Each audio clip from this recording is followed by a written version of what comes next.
Bismillahirrahmanirrahim. Assalamualaikum warahmatullahi wabarakatuh. Sobat-sobat ngabarin kabar terkabar, semoga selalu dalam keadaan sehat walafiat, serta diberikan rezeki yang halal, berkah, lancar, dan juga banyak. Kabar kali ini mungkin membuat sakit hati atau nggak enak rasa kaum pembenci Pak Jokowi.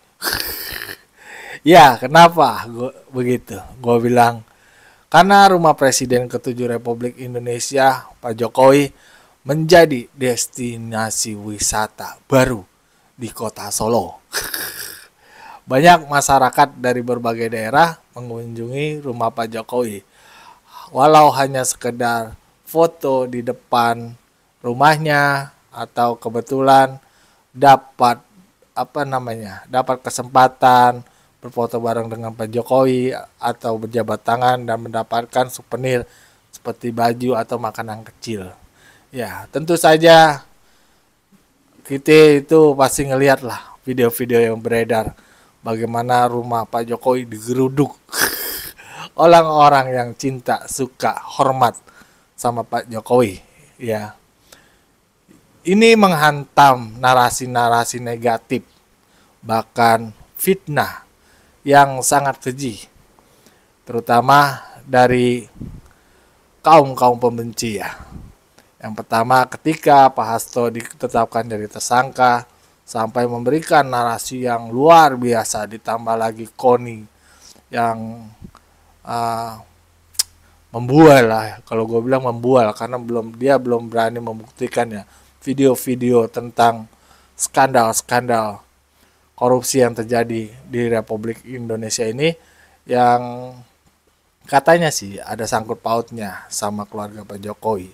Bahkan Koni juga sempat menyinggung Ibu Iriana. Ya, cuma beraninya Ibu Koni ini di Rusia, kagak berani di Indonesia. Ya, begitulah. Ya, mereka beraninya dari luar. Suruh datang kagak berani. Ya, destinasi wisata di kota Solo. Ya, Pak Jokowi menjadi tujuannya. Ya, bagaimana nggak bangga ya kalau lo lihat video-videonya tuh banyak orang yang seneng banget sama Pak Jokowi, bahkan sampai terharu, sedih ya, merinding kalau lo lihat video-videonya yang beredar tuh yang lalu lalang di media sosial. Tentu saja itu membuktikan bahwasannya fakta mengatakan bahwasannya masyarakat Indonesia masih sayang sama Pak Jokowi, suka ya. Walaupun narasi-narasi negatif terus beredar dari kaum-kaum pembenci Pak Jokowi ya kan. Nah, ini gue akan memberikan sebuah tayangan video sih. Apa makna dibalik rumah Pak Jokowi yang sekarang menjadi destinasi wisata oleh masyarakat. Tentu saja ini akan ada maknanya ya menurut gue ya, tapi ada nih seseorang yang menjelaskan makna ini menghantam narasi-narasi pembenci Pak Jokowi ya, yang sangat menyudutkan Pak Jokowi dan juga keluarganya. Pembuktiannya nol besar. Ya, mari kita simak aja nih seorang warganet, Pak Simon Jones. Let's go. Ketika perhatian kita diarahkan pada berbagai macam dinamika politik di tanah air kita, secara khusus pada upaya yang sistematis dan terprogram untuk menghabisi karir politik Jokowi, kita lupa bahwa ada fakta sosial yang menarik yang membuat kita sedikit mengurangi tensi dan kepenatan kita pada hiruk-pikuk kehidupan politik di tanah air kita. Fakta sosial itu adalah berupa kenyataan bahwa kediaman Jokowi atau rumah tinggal Jokowi di kota Solo kini berubah menjadi destinasi wisata. Banyak orang datang untuk mengunjungi rumah itu. Bahkan mereka secara sadar menunggu waktu yang tepat ketika Pak Jokowi keluar rumah dan menyapa warga yang secara sadar dan sengaja hendak bertemu dengan Jokowi. Ini adalah fakta sosial yang kita tidak boleh lupakan ketika hari ini kita melihat dinamika politik kita semakin panas.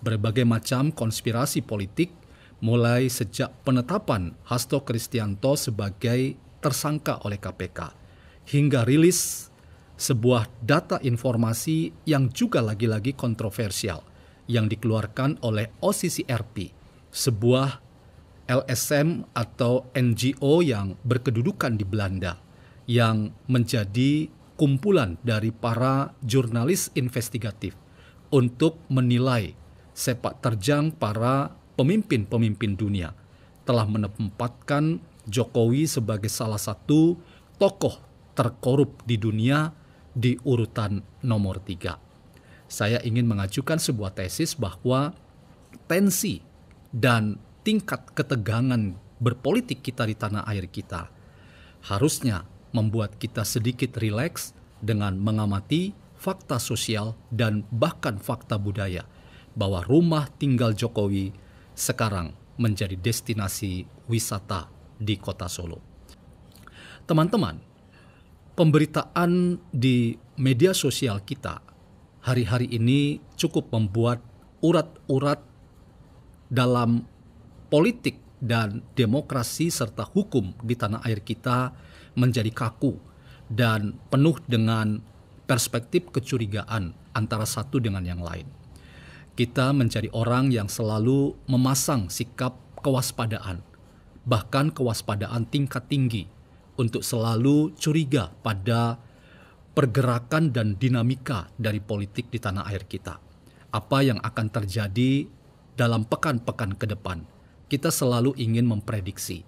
Bahkan kita tak jarang memperkeruh suasana kita dengan menawarkan berbagai macam sudut pandang dan perspektif untuk semakin membuat pada akhirnya politik kita di tanah air kita penuh dengan kegaduhan, dengan berbagai macam narasi dan argumentasi yang secara sadar dimodifikasi sedemikian rupa untuk menggiring opini yang ada di ruang publik virtual kita agar masyarakat kita kemudian dikondisikan dalam keadaan yang gaduh dan penuh dengan sikap kecurigaan antara satu dengan yang lain.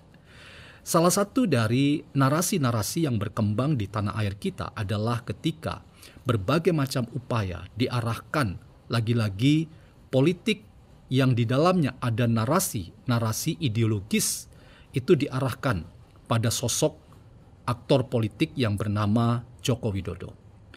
Bahkan Joko Widodo sudah memberikan klarifikasi atau pernyataan, apalagi yang kurang ketika dari dulu sejak ia menjabat sebagai presiden sampai sekarang ketika ia sudah purna tugas sebagai presiden, ia masih mendapatkan serangan-serangan politik. Lagi-lagi targetnya yang berulang-ulang saya katakan, targetnya hanya satu, menghancurkan karir politik Jokowi dan keluarga Jokowi. Teman-teman, terakhir misalnya penetapan KPK dengan menersangkakan Hasto Kristianto. Kita menyaksikan di ruang publik virtual kita penuh dengan upaya-upaya sistematis dan terprogram. Lagi-lagi sasarannya adalah menelanjangi habis-habisan, bahkan merendahkan harkat martabat dari Presiden ke-7 Joko Widodo. Namun teman-teman, kita tidak boleh melupakan bahwa ada sebuah fakta sosial yang harus kita jadikan ini sebagai salah satu narasi tandingan. Narasi tandingan termasuk terhadap rilis dari OCCRP, sebuah lembaga NGO yang secara jelas menyebut bahwa Jokowi adalah tokoh terkorup nomor 3 di dunia. Tentu di sana-sini ada polemik. Yang terakhir misalnya Gus Yahya, Ketua PBNU, sudah memberikan tanggapan bahwa apa yang dikatakan oleh OCCRP itu masih menimbulkan perdebatan dan masih menimbulkan pertanyaan-pertanyaan terkait apakah data yang disampaikan itu benar. Apa yang disampaikan oleh Gus Yahya ini sekaligus membuat kita tenang bahwa para pakar termasuk para aktor-aktor agamawan tanah air kita juga tidak mau terjebak dalam konspirasi-konspirasi seperti ini. Lagi-lagi pernyataan Gus Yahya ini menenangkan kita semua. Kita semua ingin memastikan bahwa kehidupan politik kita adalah kehidupan yang perlu selalu menunggu konspirasi-konspirasi, tetapi sekaligus menunggu konfirmasi-konfirmasi yang membuat kita menjadi tercerahkan dengan pernyataan-pernyataan yang sekali lagi dimaksudkan untuk menenangkan kita semua agar politik kita tidak menjadi politik yang penuh kebencian dan hanya fitnah-fitnah belaka. Saya ingin kembali ke fakta sosial yang saya ungkapkan tadi, bahwa fakta sosial itu ketika kita sibuk dengan dinamika politik tanah air kita yang tegang dan penuh kecurigaan, kita melihat di ruang media sosial kita bahwa rumah kediaman Jokowi sekarang berubah menjadi destinasi wisata. Ini adalah sebuah narasi tandingan untuk mengimbangi kepenatan kita dalam melihat dinamika politik tanah air kita.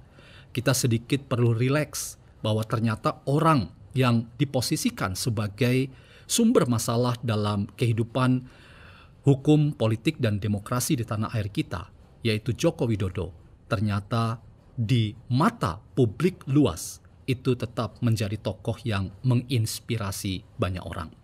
Itu dibuktikan dengan fakta sosial bahwa rumah kediaman Jokowi menjadi tempat yang paling nyaman untuk didatangi.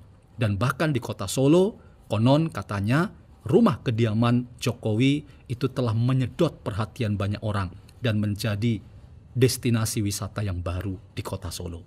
Ini adalah sebuah fakta sosial, sekaligus fakta budaya, sekaligus sebuah narasi tandingan untuk membuat kita menjadi mengerti sekarang bahwa ketika upaya sistematis terprogram untuk menyerang secara politik hukum demokrasi terhadap Jokowi, itu ternyata tidak berbanding lurus dengan sikap apresiasi dan sikap simpatik dari warga masyarakat yang tetap melihat Jokowi sebagai tokoh yang menginspirasi mereka. Disinilah teman-teman, kita harus kritis bahwa dinamika politik di tanah air kita ternyata perlu diimbangi dengan narasi-narasi tandingan yang memastikan bahwa kepenatan politik kita hari ini harusnya juga menyadarkan kita bahwa banyak orang yang masih menempatkan Jokowi sebagai tokoh yang menginspirasi, menjadi inspirator mereka, bahkan menjadi teladan dalam politik sebagai politik kebaikan yang menenangkan ketika banyak serangan-serangan politik diarahkan pada sosok Jokowi dan keluarga Jokowi. Jokowi tetap menjadi tokoh inspirator tentang politik sebagai politik kebaikan, politik yang tenang, politik yang santun, politik yang beradab. Dan itulah kekuatan politik Jokowi yang mengubah konstelasi politik tanah air kita dengan upaya-upaya sebaliknya dari pihak lawan politiknya yang terus-menerus bertubi-tubi ingin targetnya menghancurkan politik Jokowi. Ya, begitulah tadi kata Pak Simon Jones ya. Ya, bagaimana menurut sobat-sobat? Berikan pendapat di kolom komentar. Wassalamualaikum warahmatullahi wabarakatuh.